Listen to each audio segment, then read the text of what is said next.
Hi guys! Welcome back to my channel.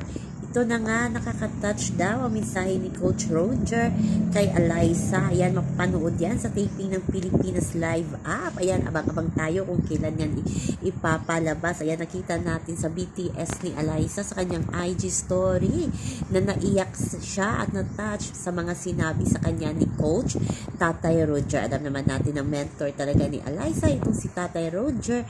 Kaya alam kong nakakaiyak ang mga mensahe at lalo na tayo pag napanood natin yan, sigurado matatouch tayo sa mensahe ni Coach Roger kay Alyssa Valdez. Kaya abang-abang natin yan kung kailan ipapanood yan, yung Philippines Live app ng ACES.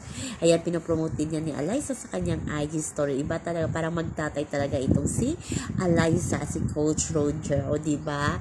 Ayan naman po guys ang ating update. Hanggang sa muli. Bye-bye. Always remember, huwag po tayong pagka-stress. Please like, share, subscribe my channel para ma-update kayo sa mga bago kong upload. Bye-bye!